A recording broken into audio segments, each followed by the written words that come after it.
three more unpopular television shows based on popular movies next on Retro Serial.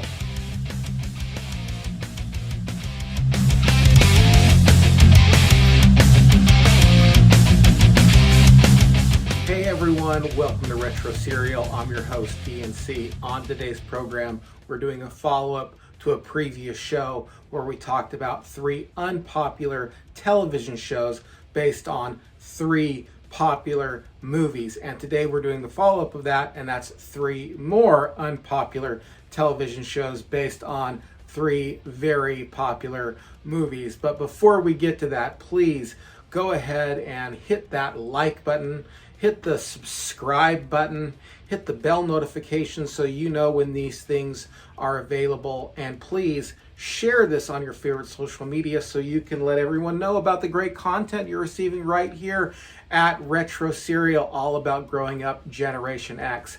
If you want to go that one extra step and part with some of your hard-earned cash, I am always willing to take it to help me build this mogul YouTube empire to bring you better quality videos and just kind of better stuff right here. Yes, you can support the program and help that happen. All you got to do is hit that link below to our Patreon page, where you'll find two levels of support. The first level of support is our tip jar. It's just kind of a, hey, we like what you're doing over there, keep it up, good job. And our second level of support is the Cornflake Club, in which you will receive all videos and podcasts, with the exception of the live stream and a couple kind of timely videos, one day in advance. Yes, one day in advance. You get a sneak preview.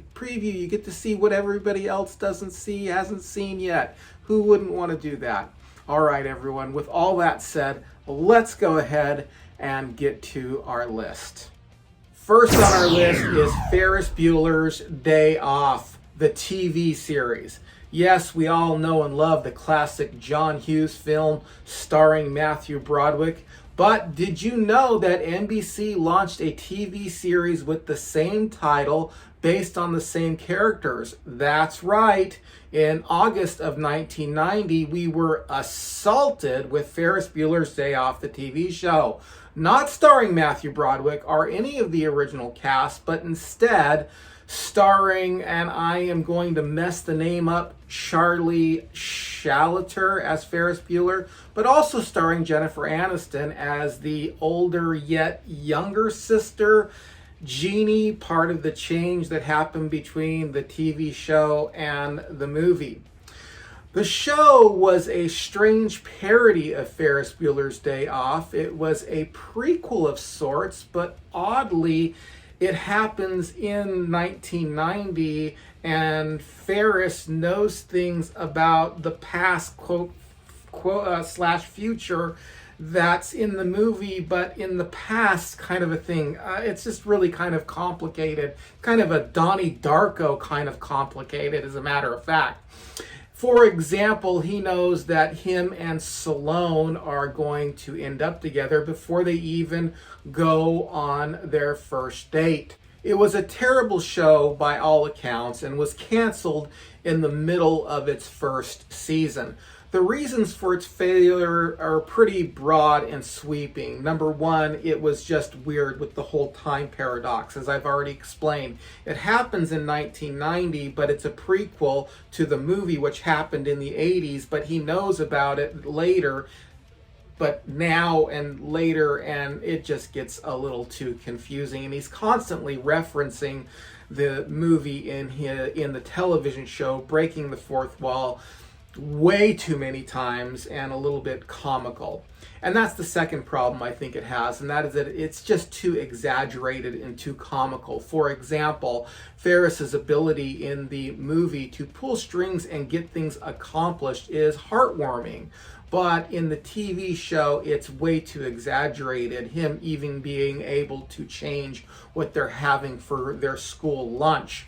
The third thing, and personally speaking, why this was a failure, was due to the fact that it was caught between two decades. It was caught between trying to avoid what we knew wasn't going to be cool anymore in the 80s and shooting for what we were hoping was going to be cool in the 90s, but not sure about what was going to be cool. And what it shot for that they thought was going to be cool, they just missed it. It just wasn't cool. For example, there's way too much synthesizer in this. One of the things that they do constantly in the show is they have a synthesizer saying Ferris Bueller or Ferris. And every scene that changes or every time he does something clever, you have this synthesizer, Ferris, Bueller. He does something and Bueller, Ferris. And it's just, well, it's just unhinging and unnerving. And it's one of those shows that, yeah, got canceled and probably needed to be. Coming in at the number 2 position is Clueless. The 1995 movie starring Alicia Silverstone was a guilty pleasure for many audiences.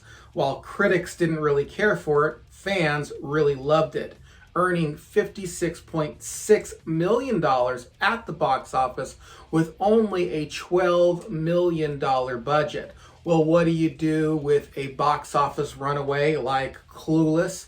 Well, of course, you want to keep those checks rolling in by making a TV show. And the TV show actually had some success, lasting for 3 seasons. The first season appearing on ABC in 1996, and then switched over to UPN for an additional 2 seasons. However, you can't keep these checks rolling in forever. It was eventually canceled in 1999 due to a sharp decline in viewership. Well, what's the reason for the decline?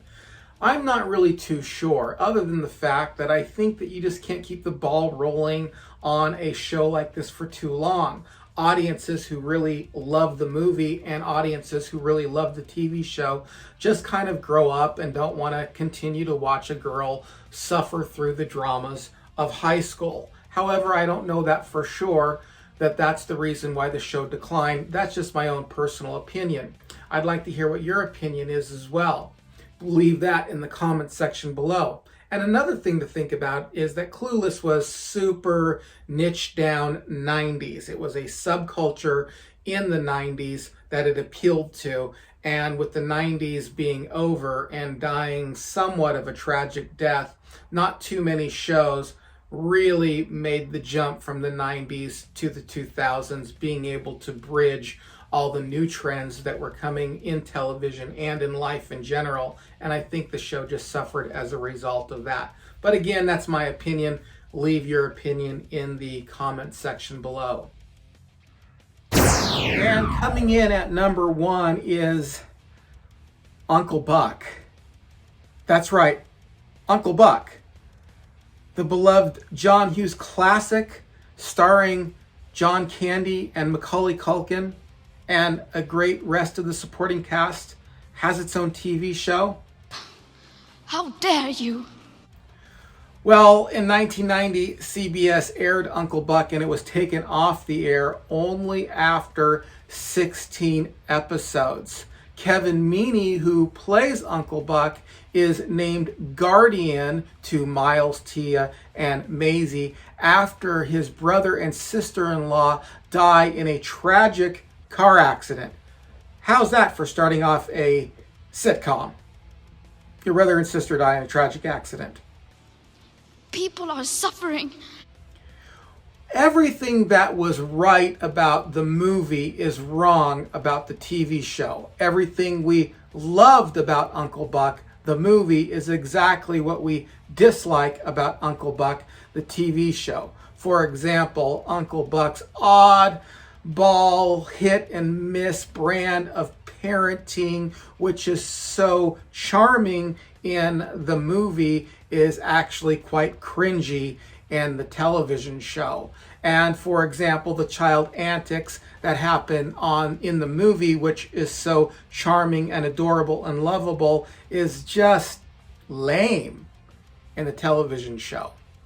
This is why I have it at number 1. It's one of those shows that you just don't touch. Just don't touch Uncle Buck, okay? I know you want to make money, you executives somewhere who just can't help yourself, but it's a classic. Leave it alone. All right, with all that said, what were some television shows that based on movies that should have been on the list that wasn't on the list? Do you agree with my list? Do you think there were some shows that you wish had longer seasons, more episodes? Leave all that in the comments section below. And while you're at it, please don't forget to like this, hit that subscribe button, hit the bell notification, and share it on your favorite social media. And if you want to go that one extra step, you're always welcome to go over to the Patreon page and either leave a tip jar or join our Cornflake Club. Anyway, I'm Ian C, and this has been Retro Serial. This has been nostalgia that you can taste. Stay retro, everyone.